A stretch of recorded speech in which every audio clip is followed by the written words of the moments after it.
قاضی فائز عیسیٰ کے لیے کوئی جگہ نہیں ہے۔ وہ کہتے ہیں کہ بنانی ہے تو بنائیں عدالت، لیکن یہ جو ہے کہ ریٹائرڈ جج آئے گا، اسے وزیر اعظم خود لگائے گا، اس کی عمر 68 برس ہوگی، تو یہ قاضی والا کھیل تو اب ختم ہی سمجھیں۔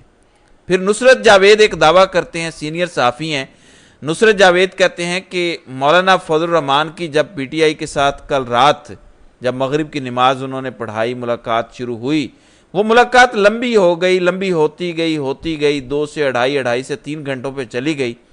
اس صورتحال کے دوران نواز شریف انتظار کر رہے تھے اور شہباز شریف کو ساتھ لے کر کہ ہم جاتے ہیں، ہم مولانا سے ملاقات کر لیتے ہیں اور مولانا ہماری لاج رکھ لیں گے، ہماری منت وہ مان لیں گے۔ اب مولانا کو پتا تھا کہ نواز کو نہ میں ہاں کر سکتا ہوں نہ میں نہ کر سکتا ہوں، لہٰذا مولانا کمفرٹیبل نہیں تھے نواز شریف کو ملنے کے لیے، تو مولانا نے 3 گھنٹے لمبی ملاقات کر دی، پھر غفور حیدری کے ذریعے پریس کانفرنس کروا دی۔ وہ بھی کہتے ہیں وہ صرف خود اس لیے نہیں کی کہ نواز شریف کی لاج رکھ لی جائے، تھوڑا سا ان کا بھرم رہنے دیا جائے کہ ہم آپ کو کچھ دینے والے نہیں ہیں، آپ ادھر آنے کی زحمت نہ کریں۔ غفور حیدری نے کہا کہ بہت باتیں ہو گئی، مسودہ ہمیں ملا نہیں ہے، ہم جا رہے ہیں پارلیمنٹ، باقی باتیں وہاں پر ہوں گی، لہٰذا اس پریس کانفرنس کے ذریعے نواز شریف کو بتایا گیا کہ ادھر آنے کی ضرورت نہیں ہے، ادھر آپ نے آ کے شرمندہ ہونا ہے، آپ 3 دفعہ کے وزیر اعظم ہیں، لہٰذا ہماری طرف سے آپ انکار ہی سمجھیں۔ پھر ایک اور بریکنگ نیوز ہے اور یہ بڑی خبر ہے، ہمارے دوست رپورٹر ہیں، سپریم کورٹ کو کور کرتے ہیں، وسیم ملک یہ دعویٰ کرتے ہیں کہ یہ جو آئینی ترمیم کا مسودہ جس کا کسی کو بھی نہیں پتا تھا، عاطف خان جو پی ٹی آئی کے ہیں وہ کل کہہ رہے تھے کہ مجھے کل بڑی شرم آئی کہ قانون ساز اسمبلی، اور قانون ساز یعنی قانون بنانے والے بینچوں پر لیٹے ہوئے تھے، کوئی گھاس پر لیٹا ہوا تھا، بھوکے پیاسے سارے دن سے انتظار کر رہے ہیں، اور لاکھوں لوگوں کے نمائندے وہاں اس حال میں تھے۔ اتنی توہین کی گئی ہے، وہ نمائندے بینچوں پر لیٹے ہوئے تھے، کچھ نیچے لیٹے ہوئے تھے، کچھ دائیں لیٹے ہوئے تھے، کچھ کسی کے ساتھ ٹیک لگا کے لیٹے ہوئے تھے، کوئی ادھر سے سگریٹ کا کش لگا رہا تھا، اور یہ سب کچھ ہو رہا تھا کہ کب پارلیمنٹ لگے گا، کب اجلاس شروع ہوگا۔ یعنی ان سے پوچھنا دور کی بات کہ آپ بتائیں، آپ اپنا اوپینین دیں، ان کو بتانا بھی پسند نہیں کیا گیا۔ اچھا چھوڑ دیں حکومت کے ایم این ایز کو، چھوڑ دیں پی ٹی آئی کو، پی ٹی آئی شکوہ کر رہی تھی کہ مسودہ کدھر گیا، مولانا کہہ رہا تھا کہ مسودہ کدھر گیا، مسودہ دکھائیں۔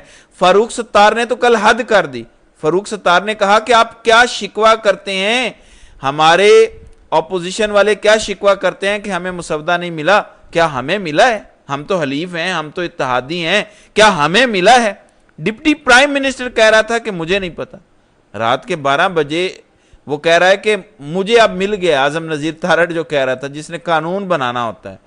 تو وسیم ملک یہ دعویٰ کرتے ہیں کہ یہ جو ساری قانون سازی، یہ ترمیم والا مسودہ اور اتنا بڑا شاہکار جو تیار کیا گیا ہے، یہ جی ایچ کیو کی جیک برانچ نے کیا ہے، جو لیگل معاملات دیکھتی ہے فوج کے، ملٹری کے، جی ایچ کیو کے، تو جیک برانچ نے بنایا ہے۔ اور وہ یہ کہتے ہیں کہ لاہور اور کراچی کے کچھ وکلاء کی جانب سے، کچھ بڑے وکلاء ہیں، ان کی اولادوں کی جانب سے یہ مسودہ تیار کیا گیا ہے۔ تو ان کو پتہ ہی کوئی نہیں تھا کہ مسودہ کن کا ہے، کب ہے، کس نے اس میں کیا لکھا ہے۔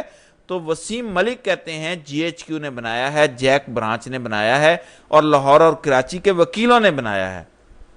تو اتنی ساری ٹوٹل اوقات ہے اور قانون سازیاں ہو رہی ہیں، قانون بھی بڑی چیز ہوتی ہے، آئینی ترامیم ہو رہی ہیں رات کے اندھیرے میں۔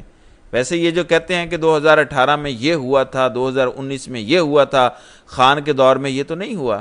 پارلیمنٹ کے اندر جا کے خفیہ ایجنسیاں آپریشن کریں، لائٹیں بند کریں، بندے اٹھا لیں، یا اس طرح کی آئینی ترامیم رات کے اندھیرے میں کسی کو بتائے بغیر ہو گئی ہوں۔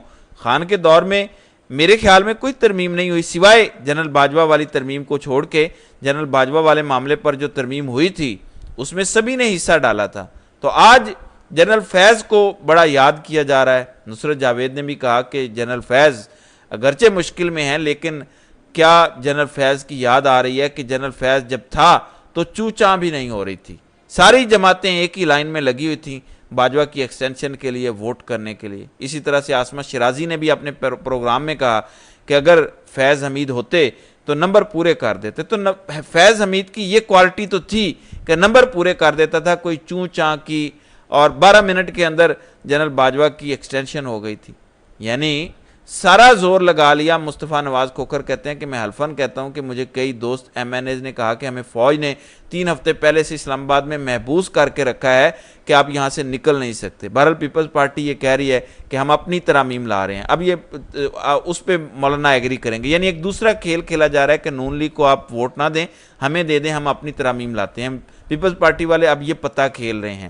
اور کچھ ذرائع بتاتے ہیں کہ اب نون لیگ والوں نے پیپلز پارٹی نے کچھ اپنے بندے جان بوجھ کے غائب کروانا شروع کر دیے ہیں, بیرون ملک بھیجنا شروع کر دیے ہیں, تاکہ یہ جو بدنامی ہے, یہ جو کلنک ہے, یہ ہمارے متھے نہ لگے. یہ جتنا بڑا گند ہم کر رہے ہیں, ہم ایکسپوز ہو گئے ہیں, تو یہ ہمارے متھے نہ لگے, ہم بندے غائب کر دیں تاکہ یہ ترامیم والی کہانی ختم ہو. بہرحال یہ معاملات چل رہے ہیں. اللہ تعالیٰ اس ملک پر رحم کرے, آمین.